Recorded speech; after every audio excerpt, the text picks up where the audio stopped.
Like he said, my name is Marta López. I'm a security analyst. I've just changed jobs. I work from Telefonica and 11 paths now, and I had to balance and change a little bit the topic of my presentation.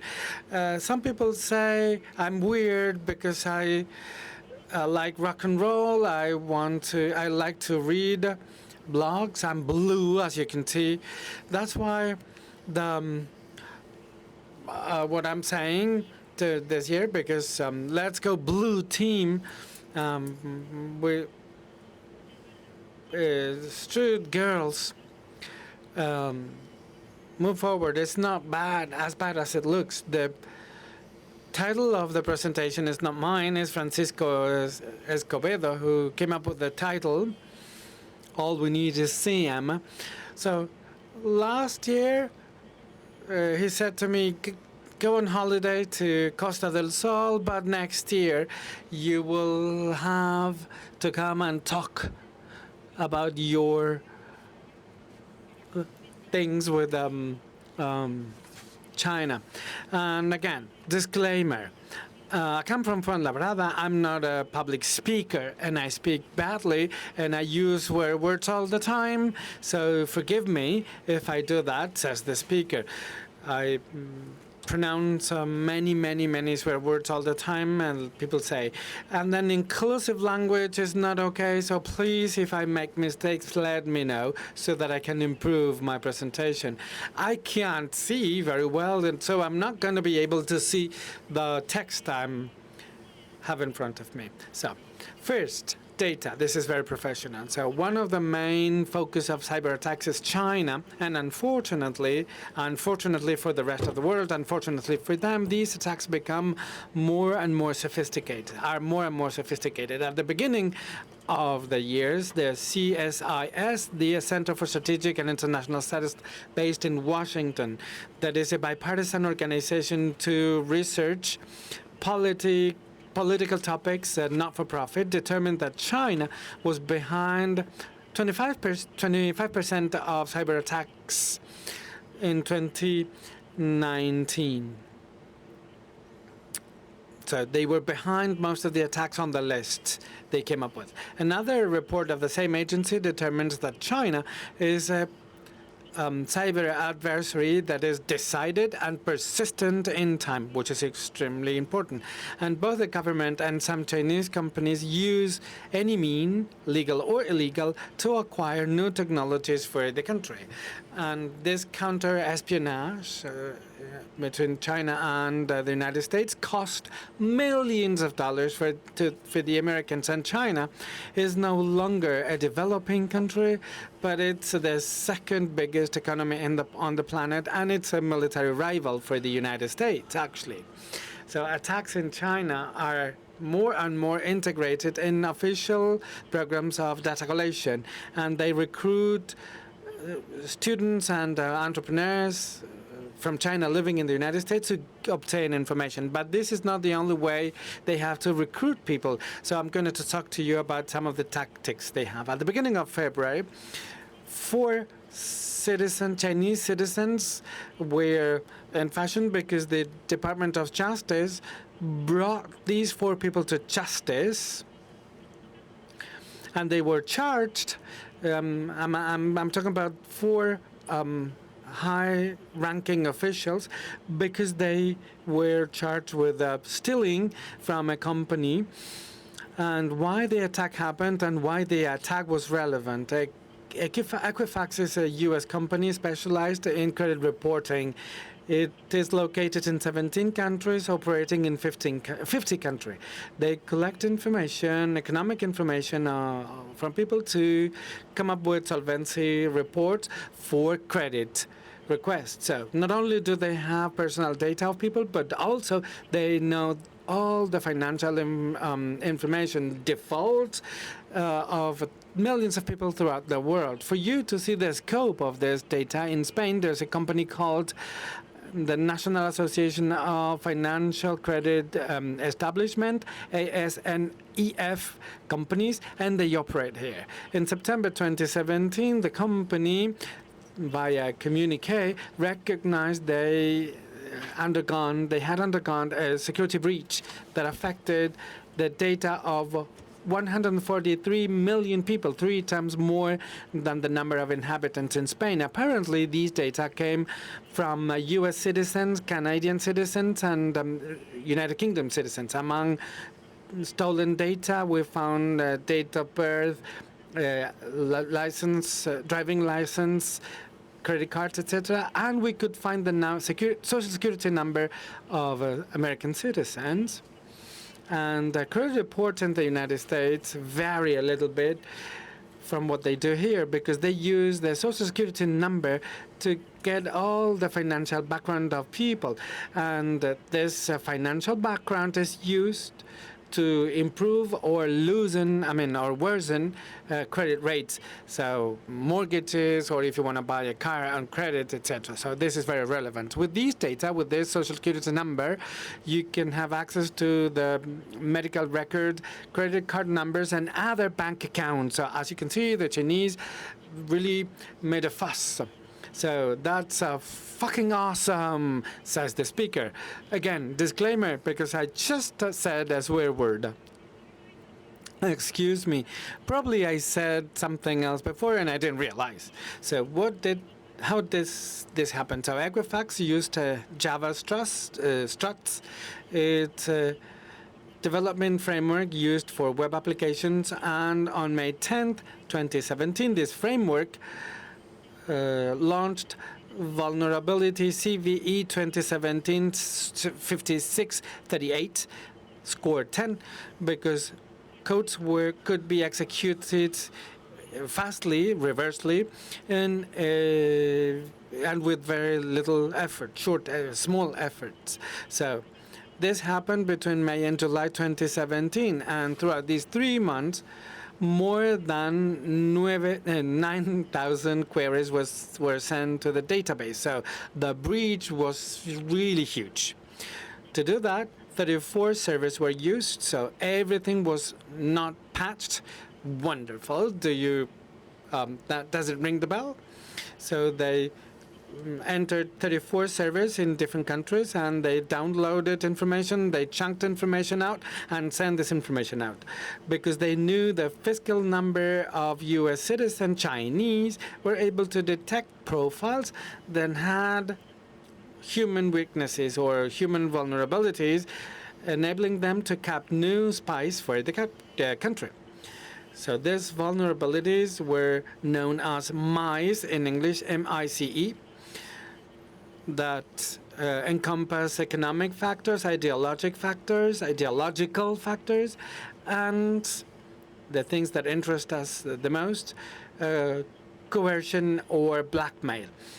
Those that are motivated by error because they want to prove they are better than the colleagues. So the fact that having China with financial information of U.S. citizens could be dangerous, not because they had this information per se, but because they were able to cross data and feed in artificial intelligence. So they could profile, they were able to know their job positions, and they were able to know who in this profile was really indebted, or who wants to improve quality of life, or who has immoral expenses.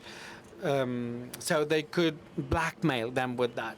To capture and co-opt this profile, they used social media, especially those focused on jobs. For example, LinkedIn. This is the social media they used the most, and they used thousands of fake profiles to co-opt spies. But they cross data. And how do they do that? Oh, that's awesome, believe me. A lot of intrusions to obtain relevant information. One of the most important leakings, I really like it, and I like to study this kind of stuff, says the speaker. So and this kind of shit, she said, actually.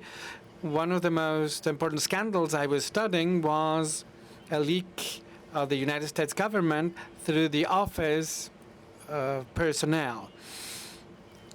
It's like a human resource department of the United States government to capture civilians and include them in their governmental programs. So in 2015, it was found out that a gap existed with an important leak of information. And the most important thing is that they stole the database and the criminal records of many people that who were associated to government or who wanted to be federal employees. So it was reported that 4 million 4 million people data was stolen, were stolen, but then they realized that the theft was actually more than 20 million data. So if we take into consideration the population of Spain, this is more or less half the population of Spain. So the OPM, the Office of Personnel Management, which is the Human Resource Department for civilians, and they work with the medical insurance, with retirement of the personnel, and they work for federal civilians, for retirees, and their dependents. So this information is used to assess people who are trying to access to classified information of the government. Nearly 20 million of data belong to these people. The problem is that nearly 2 million of these stolen data belong to spouses, friends, flatmates, etc.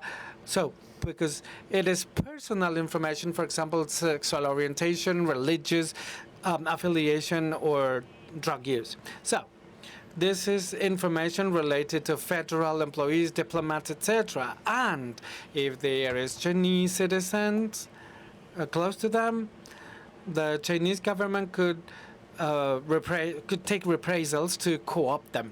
So, personal data, among which they had social security number, and if they combine them with the leak, the matching was relevant. So it was like a treasure, like a bounty profile that were potentially pressed for espionage. So imagine a lot of people with a lot of gambling debts or a nuclear engineer, and most of these data are not coded, but the attack was very complex, and the encoding of committed data was actually useless. So as you can see, it was incredible. So how did the attack happen? Cool, very cool. In April 2015, security engineering, one of the analysts was breaking the SSL traffic of data, and then he saw a big frame of output in this dominion, which was legitimate, apparently, opmsecurity.org, but the problem is this didn't belong to the agency. So they started investigating, and then they found the origin of this traffic was a DLL, McUtil.dll, a library related to McAfee project. The second problem they encountered is that the agency didn't use McAfee. So obviously, they were really upset. And again, the speaker used a swear word, and she's apologizing for that. So the domain didn't belong to the agency. They didn't use McAfee, so they thought the library is related to malware that was filtering or leaking data. Once they located the malware, they reversed it, and they found a variant of the famous PlugX, a remote access tool that is widely used by Chinese pirates, used in campaigns coming from China, including those used against Hong Kong and Tibetan dissidents. It was also used in many occasions by the Big Panda group. So the presence of a Chinese actor became something sure. So as they found more malware, they came across something that was really problematic. RUG files with passwords distributed among the company, which is a technique used to filter information and leaking information. So it was not good. So in total, when they started working malware, they found more than 2,500 pieces of malware. So normal viruses, adware, malwares, and they found 10 machines with the same malware sample they located at the beginning. So 10 machines is not very bad. This is what they said at the beginning. But the problem is one of the machines, one of the equipments where they found the RUG was the leaping machine that allowed the access to all the networks of servers. So they were screwed. The good thing is that they were investigating and they continued researching and investigating that domain, and they realized that the initial leaking domain had been registered in April 2014, meaning that Chinese were there working without any kind of control for more than a year. And it had been registered under Steve Rogers. I don't know if you know who this guy is. Steve Rogers, if you are not a Marvel freaky, is the thin soldier that became later Captain America. But to make things even more interesting, in February 2015, Anthem, private security company, private insurance company, gave the agency information about a breach where nearly 79 million people data had been stolen from them. So if we take Spain as the measure unit, is 2 times the population of Spain. So millions of people. So with this information, they could find emails with Iron Man franchise. And so they used this tactic because they were using these names. So Dick Panda was related to that. So I recommend you to read the report because it's very interesting. Mysteriously enough, in July 2014, OPM-learning.org had been bought, and this was not related neither with OPM nor with Anthem. So the problem was there. So instead of investigating isolatedly, if they had crossed data, they would have had the starting point of the OPM investigation, but unfortunately it was not the case. Crossing data, as you know, is not widespread. So the real problem arises when big intrusions were done against contractors of the government of the United States, Primera or Care First, that are part of Blue Shield, which is the most important medical insurance company in the United States. So at that time, the OPM people realized that they were in the middle of a campaign, rather big, and the typical solution would have not been useful for them. So they continued investigating, and they realized, investigating users' access, that they were using normal, legitimate users' logins, and they found valid accesses of someone who was on holiday. And this is how they started investigating, and they made a time frame and a timeline, and they found the first access, the first user was a contractor belonging to Keypoint, which is another contractor of the company, of the U.S. government, who had reported intrusion. So they used Keypoint as an entry access. Keypoint had been granted many OPM projects because USIS cancelled their trading links with them because in August 2014 they were also the victim of attack.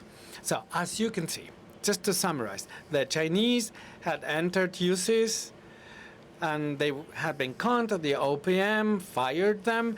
USIS contracts were sent to Keypoint. They entered Keypoint again, and thanks to this company, they can access the OPM network, and they installed the malware in the leaping machine that gives servers access. As you can see, it was a very good job. We should admire the Chinese pirates who did this.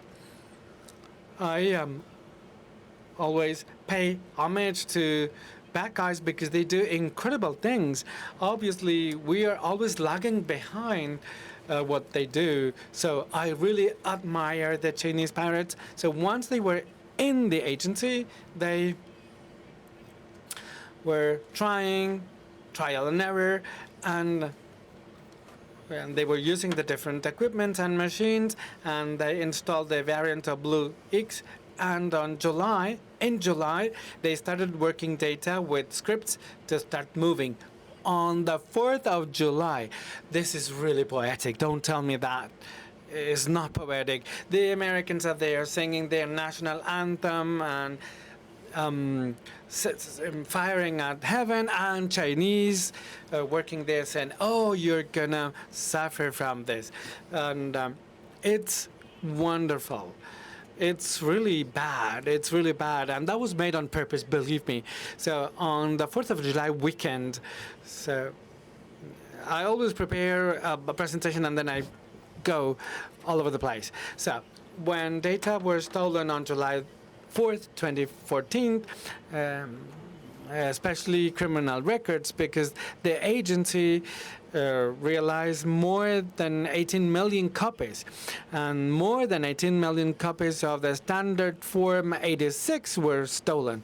So this 86 form is a 126-page document with personal information, ID number, bank number, sexual conduct, drug use, etc., or mental health, etc. In this questionnaire, we are done even with lie detectors.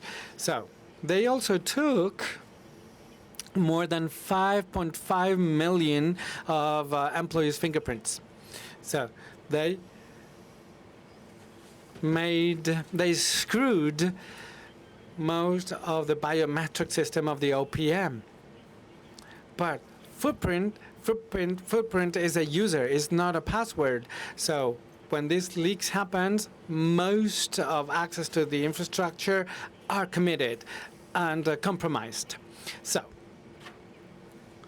those guys who were conducting the analysis of the intrusion knew that eliminating them, it was going to be very hard, but they knew it was necessary. But at the beginning, they said, we're not going to touch anything, and we're going to, and they limit the cover channel, the bandwidth of the cover channel, to make things more complicated. So if they disinfected or disinstalled the malware, and if errors were made, the Chinese could be there latently, standby for months, not moving. This is what they usually do. And because they had valid credentials of the leaping machine, they opted for doing this because they already had the credentials. The security breach was incredible. So they decided to stay standby for a while, and they knew things were not going to be easy. So they said in April, power shortages will happen, and they used that they had no electricity and they used this opportunity to expel the Chinese for good. As you see, those big-scale attacks are not isolated attacks. They last for a long time. How we analysts, how could we learn? How could we study and learn from the attacks? These groups attacking having long or persistent threats. It's advanced persistent threats, APT. That means a very big attack or one of the groups executing attacks. In general, we talk about groups when we talk about APT. That was a word created by New York Times when they talked about the Chinese group attributed to the Popular Army of Liberation, which is the covered. It's APT-1 that was the first number one. It was a military group, and APT-1, they're known as the group. They had servers, web servers, where victims were there to get malware, and that was a gift. It's also Byzantine, Kanda, and also Shanghai group, because they are in this site, Shanghai. And there is a report that's fantastic that was published back in 2016 where they say that this army is composed of hundreds of thousands of people, cybersecurity experts. They are fluent in English and they work at a place that's big, more than 12,000 square meters with fiber optics, and that's given by China Telecom Company. So it's a long, long story. The Communist Party is oriented part of the army forces towards cyber espionage and stealing data because they had studied this and they had taken information from more than 141 organizations, and they did it simultaneously. Imagine who those people are. In 2016, this paper was publishing in spite of the official silence. They said APT was there inside OPM. And a couple of years afterwards, the director of security of the White House said that those data were in Beijing. Other sources say that those were the big panda people. But the ones who did dare mention this were those from Wired, and they were considered as those intruding in this OPM. According to the source, they said they started working back in 2001, 2006. They've been there for a long time. They have a working methodology that's well defined, and it's effective. They are motherfucking good. And they had here results that are amazing. And this methodology, well-defined methodology, is that it helps to understand how it works. And let's talk about the theoretical aspects.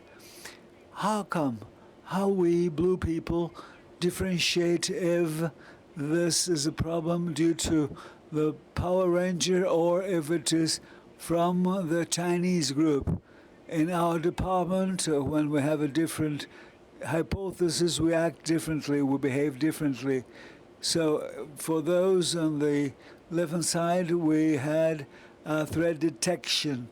Threat detection, the core part of monitoring and scaling up tickets. On the other hand, when we have to go against the Chinese people, it is a threat hunting. So it is different because the detection service is working in a reactive mode, but the hunting is a proactive approach. Why is it differently done? Because it's something already known. Those are in one case, those are well-known threats. The hunting is something we're looking for. It is looking for new things, hidden things, things we don't know. Well, you see that hacking is interesting, but how do we use for both cases? For detecting, we have IOC. IOC is a compromise indicator. It is a well-known entity. It is something associated with some previous research. IOC could be the hash of a rootkit, could be the IP of a command and control domain for phishing, or the behavior of a malware family, the antivirus characteristics. What the problems are in IOC, it's that they won't last forever. The quality of a hash in the case of a malware, it's shitty. And I say that APT1 won't be there since 2001, 2006 till now. IP that was positive for a campaign, I don't know, where they were sending emails, then you have to do it. That's not good. That's a bad thing. But sometimes it's difficult to control, but our intelligence kit should be updated. And I say that without false positive things, that's difficult and cumbersome. You have to be to pray, not to be patient number one when there are attacks. How about the detection? Well, I take a coffee and I try to know the modus operandi thanks to CTPs, the tactics, the TTPs, tactics, techniques, and procedures. Tactics is the way the adversaries will conduct attacks, lateral or covert channels, command and control. The technical part, techniques, that's the methodology they use. Movements, lateral movements, if it is RDP, with a couple of hashes or tickets. And procedures are the concrete steps they conduct during the attack. If they execute PSS, creating a binary that the binary does something wrong, it is like, well, knowing the methodology. And how is it so? How do we get information on techniques and tactics and so on and so forth? Normally it is with this MITRE methodology. MITRE, you know, Mitre. It is an organization, non-profitable organization based in the United States, giving support to several governmental entities. It is making a safer world that looks nice, and the thing is that they had created ATTACK, which is a working framework where we have focused on tactics and real techniques that were studied. The good thing is that we have a normalization of a nomenclature of threats. APT1, it's fucking good. We have lots of names. There is a place where you have everything together. On the other hand, it gives us a way to look for that and a way to defend ourselves. We have here in ATTACK a matrix with all tactics and techniques, all sorts of initial steps, execution, persistency, privilege analysis. It's good. If you want to look for information, you have to follow the rules, the steps, and it is easier to find. Global searches could be centralized based on that.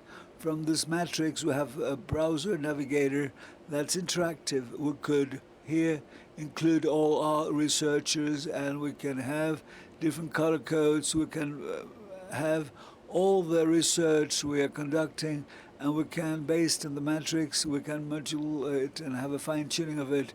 It's good, and then it's fantastic, cool. In a very structured way, we can know the way bad guys behave, as well as all the intelligence and the way to palliate or mitigate the problem. If we want to know about tactics, you have it there. Where are you, Ovejero? Ovejero, where are you? And here we have a table of different tactics prior and afterwards. And here we have a nomenclature terminology with 4 digits. And it is interesting, the part concerning techniques, where we have 3 steps. Pre-part, where we have hundreds of techniques prior to attacks. Recognition and OSI, where we collect all the information on people from the organization who would like to attack us enterprise part with 266 techniques oriented towards a corporate environment with all the information on that, on recognition and whatever concerns attacks. And here we have all sorts of tricks they use to scale up privileges, to have a user control, and to get machines. And we have here those 79 techniques for mobile devices. This nomenclature, this terminology, it is a T and then 4 characters. The attack, and that's great, that's cool. We have a list of all the players, malicious players. Nowadays we have 94 groups included, and within them we have all the names associated to those bad or good guys, I don't know. And when it was created, modifications and updates, and the most interesting thing is that we have part of the software associated to the groups. At the same time, we have there 414 entries, and we find commercial software, the one we use in our daily activities at work, or what they could use also. And we have here that as malware studied. For instance, we have here rooted keys. That's part of it. And we have a table with the software, all sorts of softwares associated per people using this, players and types. And if I click on this, we're talking about Chinese people. I think you know this thing. China Topper. Well, this is because you don't see perimeter attacks. That is a web that's quite famous for years. They have been against the internet, and it's widely used to have access to company networks. And with attack, we could see the number of the ID number. We can see the software type. We could see the platforms being attacked. In this case, we talk about Windows, and then when it was created, we have lots of links. And also, the good thing is that out of one software, we have all the centralized information with lots of links where we get relevant data on this type of software. And one of the improvements with an attack is the ICS, the industrial control. I'm not going to mention, I don't know, I haven't got the slightest idea about it, industrial control, but you could use it, it's there. And one of the interesting parts we have with an attack is the mitigation, where we have, they're not going to tell you how, we do not have a guideline on what to do at a given case to conduct attacks, but you have here guidelines to go against attacks. We have here mobile with 13 mitigations and 41 mitigations, palliation, the enterprise attack, configuring the Active Directory, security copies, filtering data, and so on. And when you click on them, you can have the techniques. The techniques concerning this, we have here the attack, and here we have to say which type of group this will belong. We'll have another tool which is not well known, which is KP, and I love it for the simple reason of normalization. KP was created back in 2007, created by the Communication and Security Office from the United States, and the goal is to establish standards. That's cool because this will identify, have a fine-tuning and sharing. How nice this is to share attack patterns we have within cybersecurity. And this helps us, CAPEX helps us to understand how the bad guys, they say adversaries, they're very polite, and how they could explore and the weakness points.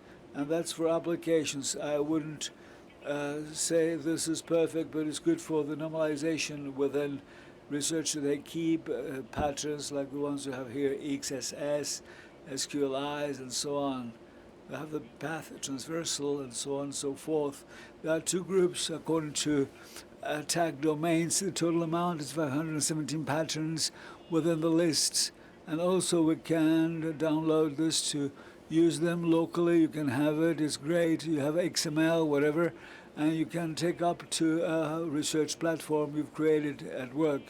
And you also have 26 cases of users oriented towards safe development, analysis, requirements, reports, weak points, so on, so forth. And to put an end to this, CAPEC and attack tools that could be used independently, but the good thing is that they should complete each other because they are independent one from another. And what I say is to call it today, and I apologize for being so long. If you like, well, because I think I couldn't be very consistent, but that's good. All the best, and thank you for being here. Sorry. Wait a second. I'm going to use 5 minutes to present some information. Oscar, I don't know if we have students here or not. I think that perhaps there are not so many students as I thought. Oscar, well, that goes for you. Last year, I got a phone call from the Civil Guard. It was because they wanted to talk about the Cyberspace League, and it is sort of the best students worldwide in the country from vocational training and universities. They just got to this final competition where they got in touch with companies. It is a very nice project that will take place this year too. If you want more information, get in touch with me. Fantastic.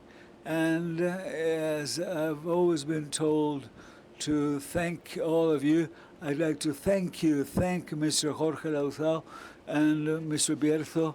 You're a dear friend, you're a reference.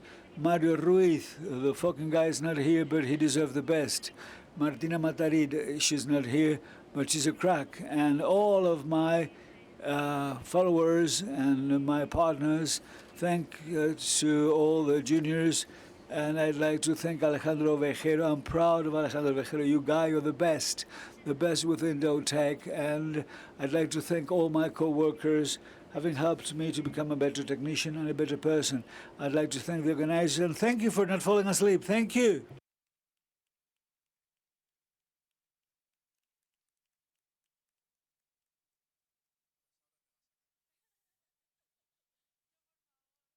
Now, well, I am not a person who will take a position in front of people trying to say how good you were, but with a lot of enthusiasm. You've done a great job. That's fantastic. And for that, I'd like to give you a round of applause. Fantastic what you've done. Great. Thank you. And another thing you've said that is rather interesting. At the beginning of your presentation, you said something interesting. The disclaimer. No. The disclaimer, I think that you couldn't care less. Well, you know, I put disclaimer. I think that you've encouraged lots of girls who are here to join you. Yes, of course, it is true. We do not have many girls here, but I think that let's encourage girls to take part. And let's tell all the girls everything, the painful moments. No, it's easy. I go against you. It's painless. We love you. We would like to have girls as part of our team. We know you're equally good. We know you are ready. And hi, dear friend. And I invite all of you to present your papers as Martha's done. Having said that, questions now. No questions.